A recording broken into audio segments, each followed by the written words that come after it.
exceções, né? Isso, as exceções para a portaria, não é? Isso. E a Gina, na própria resolução publicada hoje, a resolução número 44, que já está disponível no site do FNDE, como a gente já falou, já tem lá as exceções, não é isso, Gina? São para o PNAT, o Programa de Transporte Escolar, e para o PDDE, que é o Programa Dinheiro Direto na Escola. Como eu falei há pouco, são programas que, pelas suas características, a execução deles ocorre na ponta. Então, muitas vezes você tem que pagar despesas ali no pronto atendimento. Então, e algumas dessas pessoas, até mesmo para receber esses recursos, elas não têm conta. Então, foi excepcionalizado para esses dois programas a possibilidade de saque em dinheiro. E só nesses casos, né, Gina? Que a Só pessoa nesses não tem conta para crédito. Além né? do que, os saques, foi bem lembrado aqui, Wilson, os saques, eles poderão ocorrer, mas todos eles terão que ser identificados quando do encaminhamento das prestações de contas. Com a identificação para que finalidade você teve, para quem você pagou, por que você pagou, e todas as justificativas, na verdade. E tem os limites de valores também, né? Isso. Eu acho que é importante frisar, porque por mais que se discuta as exceções, as finalidades, que são caracterizadas como exceções, os valores estão bem caracterizados no próprio decreto, né? O parágrafo 3º do artigo 2º, assim como o parágrafo 4º, ele estabelece, né, que os saques em dinheiro não poderão ser superiores a R$8.000.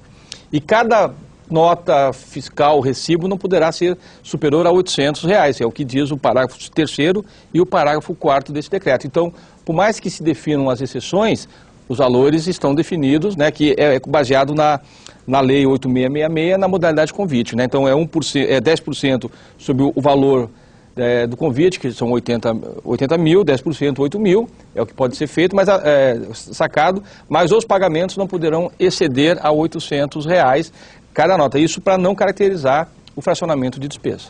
Ok. Com relação aos recursos da merenda, esses recursos serão depositados via caixa? É preciso ter conta em banco? O que a gente tem no FNDE? Quando o decreto foi publicado, nós nos reunimos com os gestores de cada programa envolvido, né, abrangido pelo decreto, e procuramos saber quais seriam as dificuldades para atendimento desse decreto no prazo de 60 dias. As providências iniciais foram no sentido seguinte, que os programas que tivessem contas em bancos que não fossem bancos oficiais, deveriam expedir para todos os entes federados um comunicado pedindo que até o final de julho esses entes indicassem ou no Banco do Brasil ou na Caixa Econômica, que são as entidades federais que hoje o FNDE mantém parcerias, indicasse as agências nas quais eles quisessem receber os recursos da parcela de agosto, inclusive. Então, essa providência foi adotada pelo FNDE, os repasses referentes a agosto já estão sendo feitos ou no Banco do Brasil ou na Caixa Econômica, a depender da indicação que o ente fez, e todos os outros bancos deixaram de fazer parte do recebimento desses recursos, desses programas específicos. Então, a gente já tinha adotado isso. Independentemente de ser na Caixa ou no Banco do Brasil, a parcela de agosto já vai ser depositada atendendo às disposições do decreto. Agora, Wilson, no caso dos fornecedores que não são clientes do Banco do Brasil, como é que fica o pagamento dessas pessoas? Conforme já citado pelo próprio Júnior, a obrigatoriedade de manutenção de contas em bancos e instituições financeiras oficiais é para os estados e os municípios que recebem os recursos repassados. Os fornecedores e prestadores de serviços dos estados e municípios podem ter conta em qualquer instituição financeira. A transferência vai se dar, nesse caso, por DOC e TED, sem a tarifa, conforme já dito. E pessoa física, como é que receberá esses Pessoa recursos? física da mesma forma, crédito em conta de titularidade daquela pessoa física devidamente identificada, na mesma situação do procurador que a gente já falou. Se o pagamento é para o CPF X, a conta tem que ser daquele CPF, porque senão o DOC e a TED são devolvidos pelo Banco de Destino ao Banco do Brasil. E a pessoa física terá cheque? Não, mais uma pergunta aqui. A figura do cheque, como já lembrado pela Gina, a partir de amanhã não haverá mais, será inibida a transação de emissão de cheque para essas contas. Então, não há que se falar mais em cheque, com exceção daqueles que eventualmente já tenham sido emitidos no passado e que estejam aí na praça, e que a Gina já deu orientação aqui, que na medida do possível puder fazer a troca desse cheque para que se faça o pagamento por meio eletrônico. Mas a partir de amanhã, a partir já de segunda-feira, toda e qualquer transação vai ter que ser feita em meio eletrônico, transferência para clientes do Banco do Brasil, fornecedores ou prestadores de serviços que têm conta no Banco do Brasil, ou fornecedores e prestadores de serviços que têm conta em outro banco, por meio de DOC e TED. E aí os casos de saque, fica valendo o que já foi bastante abordado aqui, as situações de absoluta excepcionalidade, dentro de todas as limitações de valores e dos programas que permitem.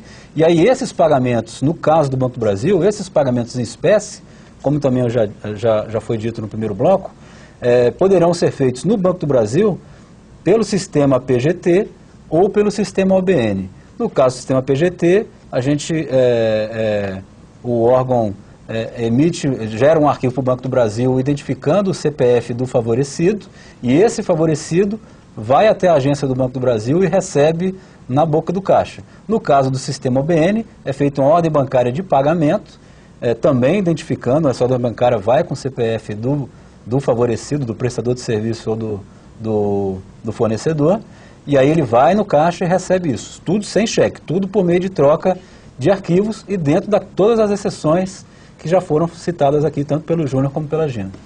Talvez fosse importante nós deixarmos claros aqui, né, que o que diz o artigo 2º das instituições financeiras oficiais federais se referem a 4 instituições financeiras, né, ao Banco do Brasil, a Caixa Econômica Federal, ao BNB, que é o Banco do Nordeste, e o BASA, que é o Banco da Amazônia. Então, essas 4 instituições financeiras são, pelo decreto, as instituições que poderão receber os recursos federais transferidos pela União. A execução desses recursos recebidos por essas instituições será feita a transferência será feita para qualquer instituição financeira que o prestador de serviço for cliente. O Banco do Brasil, a Caixa, BNB e BASA estão preparados para fazer a transferência para qualquer instituição financeira que o prestador for correntista. Ok. Bom, eu gostaria de agradecer a todos pelos esclarecimentos, pela participação no Ponto a Ponto aqui de hoje, porque nós chegamos ao fim. Mas antes de terminarmos, eu vou pedir para que os convidados façam as suas considerações finais. Vocês gostariam de falar alguma coisa antes de terminar o programa? Feito, só para deixar todo mundo tranquilo. Foi dita, né? Só para deixar todo mundo tranquilo, o decreto talvez possa ser lido, relido novamente. A preocupação que me pareceu pelas perguntas, elas realmente, pelo que nós explicamos aqui, se desfizeram.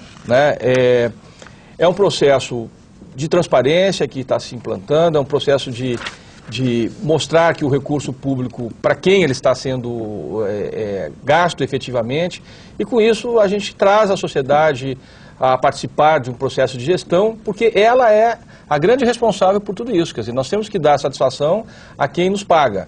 E nada mais correto do que você dar uma transparência mostrando onde os recursos são aplicados, quais são as ações, quem recebe esse recurso, porque aí o cidadão vai poder melhor avaliar a condição que o serviço se encontra no seu município. Era isso, eu desejo a todos, então, a vida continua tranquilamente, todos com as nossas atividades normais. O decreto é mais um instrumento que visa facilitar o nosso dia a dia, e eu acho que as situações que forem aparecendo diferente disso que nós falamos hoje aqui, com certeza serão analisadas e encaminhadas adequadamente. Obrigado. Gina?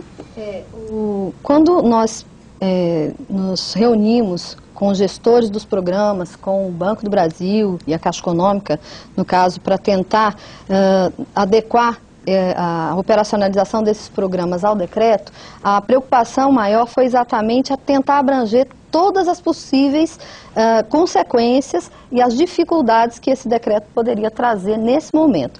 A gente acredita que nós vamos ter aí o final desse exercício para adequação mesmo de todas as condições, para ajuste, para, na verdade, os estados e municípios poderem interiorizar mesmo as condições aqui impostas. Mas, como o Júnior falou, logicamente vão aparecer situações em que talvez a gente não tenha previsto, isso não está fora de ser colocado como uma exceção ou estudado o caso particular, e o FNDE hoje ele já está com a resolução publicada, já está disponível no site. Nós estamos pretendendo ainda hoje colocar um tira-dúvidas. Na verdade, depois que nós divulgamos o decreto, nós passamos a receber vários questionamentos relacionados ao decreto como um todo, e assim, tentamos abarcar neste questionário todas essas possíveis dúvidas. De qualquer forma, nós também teremos a nossa central de atendimento à disposição, né, para poder ver, tentar solucionar aquilo que ainda esteja ainda duvidoso. No mais, eu quero agradecer ao Banco do Brasil, tudo que nós conseguimos e a transparência que eu acho que o decreto vem condicionar, só vai ser conseguida, só vai ser alcançada com essa parceria. Tá? Obrigada a todos, obrigado, Júnior. Boa tarde. Wilson, quer dar mais uma palavrinha? Sim, para encerrar, só gostaria de fazer também uma pequena ressalva. Eu vi que, infelizmente, a gente não conseguiu responder todas as perguntas que chegaram, porque são muitas. O tempo. Exatamente. Chegou pergunta sobre convênio. Na verdade, só para a gente terminar, os convênios, eles estão regidos pelo Decreto 6.170 de 2007. E não tem nada no Decreto 7.507, esse que nós estamos tratando no programa de hoje, que abranja os convênios.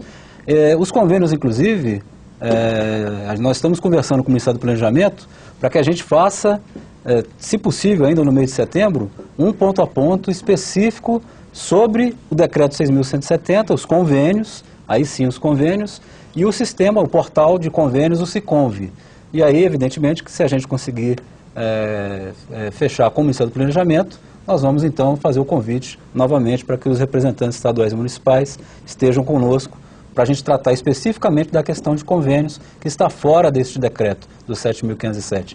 No mais, é agradecer a presença dos administradores estaduais e municipais nas agências do Banco do Brasil, agradecer aos colegas das agências que aí disponibilizaram a estrutura para receber esses administradores, agradecer a Gina, o FNDE e o Júnior e o FNDES, o histórico de parcerias com o Banco do Brasil, e o Banco do Brasil continua à disposição, sempre que dentro da sua abrangência, no atendimento das necessidades do setor público. Muito obrigado, Carol. Encerramos aqui o programa de hoje. As perguntas que não foram respondidas serão encaminhadas para as áreas competentes, que irão enviar as respostas por e-mail. Quero agradecer a participação do diretor executivo do Fundo Nacional de Saúde, Antônio Carlos Rosa de Oliveira Júnior, da diretora financeira substituta do Fundo Nacional de Desenvolvimento da Educação, Gina Cláudia Loubach, do assessor sênior da Diretoria de Governo do Banco do Brasil, Wilson Albuquerque, e também das equipes que trabalharam conosco. Um agradecimento especial aos administradores públicos, estaduais e municipais e aos funcionários do BB que nos acompanharam durante este programa. Tenham todos um ótimo fim de semana e até o nosso próximo Ponto a Ponto.